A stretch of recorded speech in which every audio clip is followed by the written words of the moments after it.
अगर आप अपना पैसा इन्वेस्ट करना चाहते हैं लेकिन अभी आपको समझ में नहीं आ रहा है कि आप अपना पैसा कहाँ इन्वेस्ट करें, मे बी आपको ऐसा लग रहा हो कि मार्केट में अगर आप अभी पैसा डाल देते हैं तो हो सकता है आपको नुकसान हो जाए, तो मे बी आप किसी मार्केट के डिप की वेट कर रहे हो। तो ऐसे बहुत से रीजन हो सकते हैं, लेकिन जरूरी सवाल यहाँ पर यह आता है कि ऐसे में आप अपना पैसा सेव करके कहाँ पर रखते हैं? सेविंग्स बैंक अकाउंट में। आपको पता है कि अगर आप सेविंग्स बैंक अकाउंट में एक बड़ा अमाउंट सेव करके रखते हैं तो इसको एक्चुअली में सेविंग्स नहीं कहा जाएगा, इसको इनफैक्ट लूजिंग कहा जाएगा, क्योंकि सेविंग्स बैंक अकाउंट में रखे हुए पैसे का कुछ नहीं होता, वो कभी ग्रो नहीं करता, क्योंकि इन्फ्लेशन उस पैसे की वैल्यू धीमे धीमे कम करता चला जाता है। तो फाइनेंशियल पर्सपेक्टिव से देखा जाए तो इसको एक बड़ी फाइनेंशियल मिस्टेक कहा जाएगा अगर आप ऐसा करते हैं, सेविंग्स बैंक अकाउंट में आप ज्यादा पैसा रखते हैं। तो आज मैं आपको बताने जा रहा हूं 4 ऐसी जगह जहां पर आप अपना पैसा सेफली रख सकते हैं, आपको यहां पर लिक्विडिटी अच्छी मिलेगी, यानी कि आप जब चाहे तब अपना पैसा बाहर निकाल सकते हैं। रिटर्न्स ऑब्वियसली आपको सेविंग्स बैंक अकाउंट से ज्यादा ही मिलेंगे और इवन आपको मोस्ट ऑफ द केसेस में इन्फ्लेशन बीटिंग रिटर्न्स भी मिल सकते हैं। तो आइए जल्दी से स्टार्ट करते हैं। मेरा नाम है रंजन और आप देख रहे हैं योर एवरीडे गाइड। तो सबसे पहला ऑप्शन आता है लिक्विड फंड्स। ये एक most popular debt investment option है जहां पर मोस्ट ऑफ द लोग अपना पैसा पार्क करके रखते हैं इससे पहले कि वो अपने इस पैसे को कहीं पर इन्वेस्ट करें या फिर कहीं पर इस्तेमाल करें। सेविंग्स बैंक अकाउंट से देखा जाए तो ये कहीं ज्यादा बेहतर है। लिक्विड फंड्स वो डेट फंड्स हैं जो शॉर्ट टर्म के लिए यानी कि अप टू 91 डेज के लिए इन्वेस्टर्स का पैसा डेट रिलेटेड इंस्ट्रूमेंट्स में इन्वेस्ट करके रखते हैं, जैसे कि treasury bill, certificate of deposits, repurchase agreements जिनको रेपोज भी कहते हैं, और कमर्शियल पेपर्स यानी कि सीपी, और भी डिफरेंट लो रिस्क इंस्ट्रूमेंट्स। तो थोड़ा सा मैं आपको यहाँ पर एक्सप्लेन कर देता हूँ, आपको अच्छी क्लैरिटी मिल जाएगी। अप टू 91 डेज का मतलब यहाँ पर ये नहीं है कि आपका पैसा सिर्फ 91 डेज के लिए ही इन्वेस्टेड रहेगा, उसके बाद वो अपने आप रिडीम होकर आपके बैंक अकाउंट में आ जाएगा, या फिर उस पैसे पे आपको कुछ भी रिटर्न्स नहीं मिलेंगे। आपका पैसा इन्वेस्टेड रहेगा और उन पे आपको रिटर्न्स भी मिलेंगे। देखिए, हर डेट इंस्ट्रूमेंट की एक मेच्योरिटी होती है कि वो डेट इंस्ट्रूमेंट विद इंटरेस्ट आपको पैसा कब रिटर्न करके देगा। मे बी वो ओवरनाइट हो, मे बी वो 90 डेज हो, मे बी वो 365 डेज हो। तो लिक्विड फंड सिर्फ उन्हीं डेट इंस्ट्रूमेंट्स में आपका पैसा इन्वेस्ट करवाते हैं जिनकी मेच्योरिटी अप टू 91 डेज की होती है। जब एक डेट इंस्ट्रूमेंट मेच्योर होता है तो ये पैसा फिर से किसी दूसरे डेट इंस्ट्रूमेंट में इन्वेस्ट कर दिया जाता है, again up to 91 days and so on, ये साइकिल चलती रहती है। लेकिन आपको इन सब चीजों के बारे में ज्यादा सोचने की जरूरत नहीं है, क्योंकि ये सारा काम फंड मैनेजर्स का है। आपका काम सिर्फ और सिर्फ अपना पैसा इन्वेस्ट करने का है। तो मुद्दे की बात यह है कि लिक्विड फंड्स में आपको अपना पैसा इन्वेस्ट क्यों करना चाहिए, वहां पर पैसा क्यों रखा जाए, और मोर इंपॉर्टेंट कि आपको यहाँ पर कितने रिटर्न्स मिल सकते हैं। तो सबसे पहले अगर हम लिक्विडिटी की बात करते हैं तो लिक्विड फंड्स, जैसे कि इनका नाम है, ये हाईली लिक्विड होते हैं। जब भी आप अपना पैसा बाहर निकालना चाहें आप निकाल सकते हैं, आपको आपका पैसा विद इन सेम डे या फिर नेक्स्ट डे मिल जाता है। सेकंड चीज आती है रिस्क की। तो आपकी इन्वेस्टमेंट्स यहाँ पर high quality low risk debt instruments में इन्वेस्टेड होता है, जैसे कि मैंने बात की थी treasury bills, commercial papers and so on. तो your risk is very low. Returns obviously आपको यहाँ पर सेविंग्स बैंक से बेटर मिल जाते हैं। एंट्री या फिर एग्जिट लोड की बात करते हैं तो यहाँ पर कोई भी एंट्री लोड या फिर एग्जिट लोड नहीं होता है, तो यहाँ पर आपको किसी भी तरह के कोई भी पेनल्टी या फिर एक्स्ट्रा फीस पे नहीं करनी होती। लॉक इन पीरियड की बात करते हैं तो ऑब्वियसली ये ओपन एंडेड होते हैं, यानी कि कभी भी आप पैसा डाल सकते हैं, कभी भी पैसा बाहर निकाल सकते हैं। रिटर्न्स की अगर हम बात करते हैं तो यहाँ पर आप रिटर्न्स मान के चल सकते हैं ऑन एन एवरेज 5 to 6% या इवन 6.5%, जैसे कि जनरली लास्ट 8 to 10 ईयर्स के डेटा के हिसाब से हमें देखने को मिल रहा है। लिक्विड फंड से इतने रिटर्न्स मिल सकते हैं। फाइनली टैक्सेस की बात करते हैं तो यहाँ पर आपको जो टैक्सेस पे करने होते हैं ये as per your tax slab pay करने होते हैं। मे बी 10% हो, 20% हो, 30% हो। सेम वैसे ही जैसे कि सेविंग्स बैंक अकाउंट में जो आपको इंटरेस्ट मिलता है उस पर आपको टैक्सेस पे करने होते हैं, या फिर एफडी पे जो आपको रिटर्न्स मिलते हैं, इंटरेस्ट मिलता है, उस पे आपको टैक्सेस पे करने होते हैं। तो इस चीज को मैं यहाँ पर क्लियर कर देना चाहता हूँ कि liquid funds long term investors के लिए नहीं है। ऐसा नहीं है कि आप अपनी सारी इन्वेस्टमेंट्स लिक्विड फंड्स में ही डाल के रख देंगे 5 साल के लिए, 10 साल के लिए। जैसे कि मैंने बताया कि अगर आपको कुछ पैसा कहीं पे पार्क करके रखना है इससे पहले कि आप डिसीजन लें कि उसको इन्वेस्ट कहां पर करना है, या इवन अगर आप इमरजेंसी फंड भी कहीं पर रखना चाहते हैं तो लिक्विड फंड्स आपके लिए अच्छे हैं। 1 डे से लेके इवन 1 ईयर, 2 ईयर या फिर 3 ईयर्स के लिए भी आप अपना पैसा कहीं पर अगर रखना चाहते हैं तो लिक्विड फंड्स आपके लिए अच्छे हैं। सेकंड इंस्ट्रूमेंट आता है जो कि काफी पॉपुलर है, यानी कि फिक्स्ड डिपॉजिट्स। फिक्स्ड डिपॉजिट्स को पहले कभी सब कुछ माना जाता था, मतलब एक तरह से जब इन्वेस्टमेंट्स की बात आती थी तो कहा जाता था कि बस एफडी में अपना पैसा इन्वेस्ट कर लो। लेकिन जैसे जैसे स्टॉक मार्केट में इंप्रूवमेंट आए हैं, यहाँ पर बेटर रूल्स एंड रेगुलेशंस बने हैं, इन्वेस्टर्स के अंदर स्टॉक मार्केट से रिलेटेड अवेयरनेस बढ़ी है। खास तौर पे अगर हम आज की जनरेशन की बात करते हैं तो एफडी की पॉपुलैरिटी थोड़ी सी कम हो गई है। लेकिन अगर सही से देखा जाए तो एफडी आज भी एक अच्छा रोल प्ले करती है अगर आप अपना पैसा शॉर्ट टू मीडियम टर्म कहीं पर रखना चाहते हैं, पार्क करना चाहते हैं, या फिर इमरजेंसी फंड के तौर पे आप अपना पैसा कहीं पर रखना चाहते हैं। तो एफडी के बारे में कुछ जरूरी चीजों की मैं यहाँ पर बात कर लेता हूँ, आपको थोड़ी सी क्लैरिटी मिल जाएगी। सबसे पहले अगर हम लिक्विडिटी की बात करते हैं तो आज के टाइम पे आपको ऐसी बहुत सी एफडीज मिल जाएंगी जहां पर आप अपना पैसा इंस्टेंटली विड्रॉ कर सकते हैं विदाउट एनी पेनल्टीज। अभी हम इसके बारे में वीडियो में आगे चल के बात करेंगे। रिस्क की अगर हम बात करते हैं तो एफडी में आपका रिस्क वेरी लो रहता है। अप टू 5 लाख रुपीज तक का जो अमाउंट होता है वो आरबीआई गारंटीड, आरबीआई प्रोटेक्टेड रहता है। तो 5 लाख रुपीज तक अगर आपको एफडी में डालने हैं तो उस पर आपको वैसे भी कोई टेंशन लेने की जरूरत नहीं है। रिटर्न्स की अगर हम बात करते हैं तो एफडी से ऑब्वियसली आपको सेविंग्स बैंक अकाउंट से ज्यादा बेटर रिटर्न्स मिलते हैं, ऑलमोस्ट डबल से भी ज़्यादा मिल जाते हैं। तो आजकल आपको ऐसी एफडीज भी मिल जाएंगी जहां पर आपको रिटर्न 6% या 7% ही नहीं, 9%, 9.2% या इवन 9.5% तक का इंटरेस्ट रेट रिटर्न्स भी आपको मिल जाएंगे। बस डिपेंड करता है कि आपकी अवेयरनेस कितनी है, आप एफडी किस जगह से करते हैं। फाइनली टैक्सेस की बात करते हैं तो एफडी से जो आपको रिटर्न्स मिलते हैं, जैसे कि मैंने बताया था कि आपको यहाँ पर taxes as per your tax slab pay करने होते हैं। अक्सर लोग कंफ्यूज रहते हैं कि एफडी में जितना पैसा इन्वेस्ट किया है क्या सब पे टैक्स लगेगा। जी नहीं, सिर्फ आपको जो गेन्स मिले हैं, जो आपको इंटरेस्ट मिला है, सिर्फ उस पे आपको टैक्सेस पे करने होते हैं। तो जैसे कि मैं बात कर रहा था कि एफडी से आपको काफी अच्छा इंटरेस्ट रेट मिल सकता है, ये टोटली डिपेंड करता है कि आप अपनी एफडी किस बैंक से या फिर किस प्लेटफॉर्म से करते हैं। तो एक जो बहुत अच्छा प्लेटफॉर्म मुझे लगता है खासतौर पे एफडीज के लिए, वो है स्टेबल मनी। स्टेबल मनी पे आपको ऐसे बैंक्स में मिल जाएंगे जो आपको एफडी या इवन आरडी पे 9.1% का इंटरेस्ट रेट भी दे रहे होंगे। बैंक्स जैसे कि सूर्योदय small finance bank, Shivalik small finance bank, slice small finance bank, ऐसे और भी डिफरेंट बैंक्स आपको मिल जाएंगे जहां पर आपको अच्छा इंटरेस्ट रेट मिल जाएगा। और जैसे कि मैंने बताया था कि अप टू 5 लाख रुपीस आपका यहाँ पर इंश्योर्ड रहता है बाय DICGC, जो कि आरबीआई की सब्सिडरी है।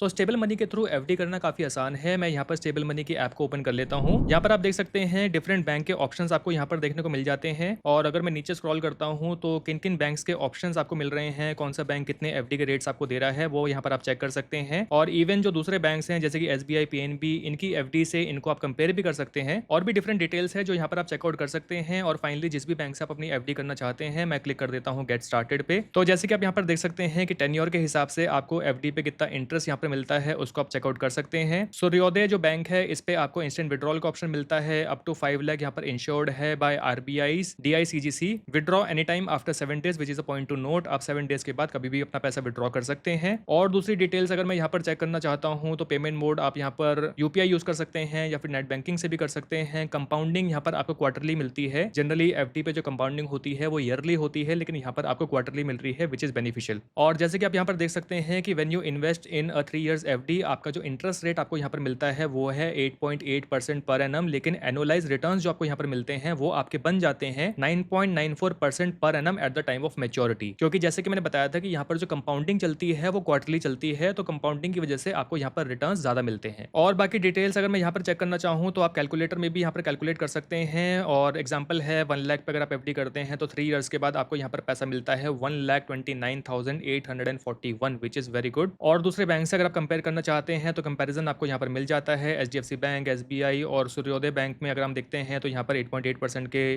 जो इंटरेस्ट रेट है वो मिल रहा है। और बाकी डिटेल्स आप यहाँ पर चेक कर सकते हैं। फाइनली अगर आप यहाँ पर एफडी अपनी बुक करना चाहते हैं तो बुक एफडी पे जब आप क्लिक करेंगे तो ये आपको डायरेक्टली सूर्योदय स्मॉल फाइनेंस बैंक से कनेक्ट करेगा, जहां पर आप अपनी एफडी कर सकते हैं। तो स्टेबल मनी के बारे में कुछ चीजें हैं जो मैं आपको यहाँ पर क्लियर कर देता हूँ। आई नो आपके पास बहुत से क्वेश्चंस होंगे। जब आप स्टेबल मनी से एफडी करते हैं तो आपका पैसा जो आपने एफडी में डाला है वो डायरेक्टली उस बैंक को जाता है, ना कि स्टेबल मनी को। स्टेबल मनी सिर्फ एक एफडी एग्रीगेटर प्लेटफॉर्म है जो यहाँ पर आपको डिफरेंट ऑप्शंस देता है, सर्विस आपको प्रोवाइड करता है, जिससे कि आप अच्छी से अच्छी एफडी में अपना पैसा डाल सकें। जो भी एफडी आप स्टेबल मनी से करते हैं उस एफडी को आप डायरेक्टली उस बैंक को कॉन्टैक्ट करके भी कंफर्म कर सकते हैं। यहाँ से एफडी करने के लिए लाइक एनी अदर एफडी आपको यहाँ पर कोई दूसरा सेविंग्स बैंक अकाउंट या फिर एक नया सेविंग्स बैंक अकाउंट ओपन करने की जरूरत नहीं है। बिना किसी नए सेविंग्स बैंक अकाउंट के भी आप यहाँ पर एफडी कर सकते हैं आपके एग्जिस्टिंग बैंक अकाउंट से ही। और ये काम आप घर बैठे बैठे कर सकते हैं बिना किसी भी ब्रांच को विजिट किए। इवन एफडी करने के बाद आपको उस एफडी की एक ऑफिशियल रिसीट भी उस बैंक से मिलती है, जहां पर आपको एफडी से रिलेटेड सभी जरूरी डिटेल्स मिल जाएंगी। एक मोस्ट कॉमन डाउट जो इन्वेस्टर्स के मन में आता है कि कल को अगर ये स्टेबल मनी नाम की ऐप बंद हो जाती है तो हमारे पैसे का क्या होगा। आपको यहाँ पर टेंशन लेने की जरूरत नहीं है, क्योंकि आपका पैसा उस बैंक के पास फिर भी सेफ रहता है। क्योंकि जैसे कि मैंने बताया था कि आपकी एफडी डायरेक्टली उस बैंक में होती है, ना कि स्टेबल मनी पे। एफडी जब आपकी मैच्योर हो जाती है तो आपका पैसा डायरेक्टली उसी बैंक अकाउंट में आ जाएगा जिस बैंक अकाउंट से आपने एफडी की थी। स्टेबल मनी पे आपको इनफैक्ट ऐसे बैंक्स भी मिल जाएंगे जहां से आप अपना पैसा इंस्टेंटली विड्रॉल कर सकते हैं। जैसे ही आप विड्रॉल रिक्वेस्ट प्लेस करते हैं, इंस्टेंटली आपका पैसा आपके बैंक अकाउंट में आ जाता है। तो लिक्विडिटी को लेकर आपको यहाँ पर टेंशन लेने की जरूरत नहीं है। लिक्विडिटी भी आपको एफडी के केस में भी अच्छी मिल जाती है। इसको गूगल पे रेटिंग मिली हुई है 4.5 स्टार की with more than 1 million downloads. तो देखा जाए तो एफडी एक बहुत ही शॉर्ट एंड सिंपल वे है अपना पैसा ना सिर्फ पार्क करने के लिए बल्कि थोड़ा सा पैसा इन्वेस्टेड रखने के लिए। जैसे कि मैंने बताया था कि अगर आप इमरजेंसी फंड को कहीं पर रखना चाहते हैं तो एफडी उसके लिए आपके लिए लिए एक काफी अच्छा बेटर ऑप्शन है। तो अगर आप स्टेबल मनी के थ्रू अपनी एफडी बुक करना चाहते हैं तो इसका लिंक आपको इस वीडियो के डिस्क्रिप्शन और मेरे टॉप कमेंट में मिल जाएगा, आप जाके चेकआउट कर सकते हैं। अगर आप मिनिमम 6 to 12 मंथ्स के लिए अपना पैसा कहीं पर पार्क करके रखना चाहते हैं तो मनी मार्केट फंड्स आपके काफी काम आ सकते हैं। तो इनके बारे में शॉर्ट में जान लेते हैं कि मनी मार्केट फंड्स क्या होते हैं और किसके लिए ये सूटेबल हैं। तो सबसे पहला है high liquidity. Money market funds highly liquid होते हैं, यानी कि यहाँ से भी आप अपना पैसा कभी भी रिडीम कर सकते हैं, आपको आपका पैसा विद इन 2 वर्किंग डेज में मिल जाता है। दूसरी चीज आती है low risk. Money market funds में इन्वेस्टर्स का पैसा उन्हीं मनी मार्केट इंस्ट्रूमेंट्स में इन्वेस्ट किया जाता है जिनकी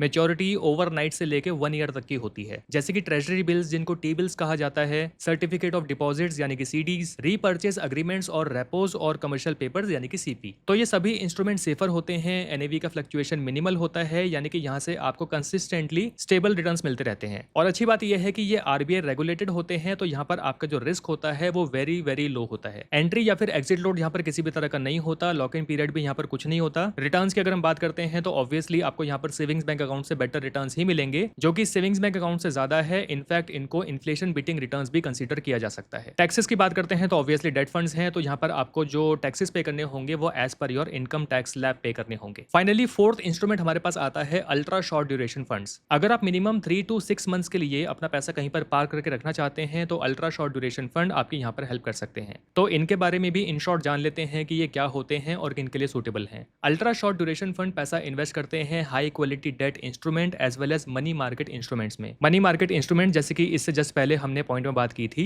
तो सबसे पहले अगर हम लिक्विडिटी की बात करते हैं तो ये भी हाईली लिक्विड होते हैं, आपको आपका पैसा रिडीम्पशन के बाद विद इन 1 or 2 डेज में मिल जाता है। रिस्क अगेन यहाँ पर आपका वेरी लो रहता है, जैसे कि मैंने बताया था कि ये आपका पैसा high quality debt instruments as well as money market instruments में पैसा इन्वेस्ट करते हैं। रिटर्न्स ऑब्वियसली आपको सेविंग्स बैंक अकाउंट से बेटर मिल जाएंगे। एंट्री या फिर किसी भी तरह का एग्जिट लोड यहाँ पर नहीं लगता है और लॉकिंग पीरियड भी यहाँ पर किसी तरह का नहीं है। रिटर्न्स अगेन यहाँ पर आपको अच्छे मिल जाते हैं, जैसे कि most of the ultra short duration में देखने को मिला कि लास्ट 10 ईयर्स में इन्होंने 6.1% से ज्यादा के रिटर्न्स दिए हैं, जिनको अगेन इन्फ्लेशन बीटिंग रिटर्न्स भी कंसीडर किया जा सकता है। फाइनली टैक्सेस पे आते हैं, तो यहाँ पर भी आपको taxes as per your tax slab pay करने होते हैं। अब बात करते हैं इस वीडियो के फाइनल पॉइंट्स की। तो एक छोटा सा पॉइंट मुझे लगता है कि आपको यहाँ पर नोट करना चाहिए कि जैसे कि हमने 4 डिफरेंट इंस्ट्रूमेंट्स की बात की है, इनमें से एक इंस्ट्रूमेंट को छोड़ के बाकी सभी क्योंकि म्यूचुअल फंड्स हैं, तो म्यूचुअल फंड्स हैं या फिर डेट म्यूचुअल फंड्स हैं, तो ऑब्वियसली इनके ऊपर एक्सपेंस रेशियो भी लगेगा। तो मेरे ख्याल से एक ऐसा फंड आपको यहाँ पर चूज करना चाहिए जिसका एक्सपेंस रेशियो अपने रिटर्न्स के अकॉर्डिंग सही हो। मतलब इन शॉर्ट आपको यहाँ पर ज्यादा एक्सपेंसेस पे ना करने पड़े, तो ऑब्वियसली अगर आप एक्सपेंसेस पे कम करेंगे तो आपके रिटर्न जो हैं वो थोड़े से बढ़ जाते हैं। और फाइनली बेस्ट एफडी ऑप्शंस और इंटरेस्ट रेट्स के लिए स्टेबल मनी को जरूर चेकआउट करें। इसका लिंक आपको इस वीडियो के डिस्क्रिप्शन और मेरे टॉप कमेंट में मिल जाएगा। तो दोस्तों आई होप ये वीडियो आपके लिए हेल्पफुल रही होगी। इस वीडियो से आपको कुछ सीखने को मिला होगा। अगर ये वीडियो आपको अच्छी लगी है तो इस वीडियो को लाइक करके मुझे जरूर बताएं और जाने से पहले चैनल को सब्सक्राइब करना बिल्कुल भी मत भूलिएगा। जल्दी ही मिलेंगे एक और वीडियो में।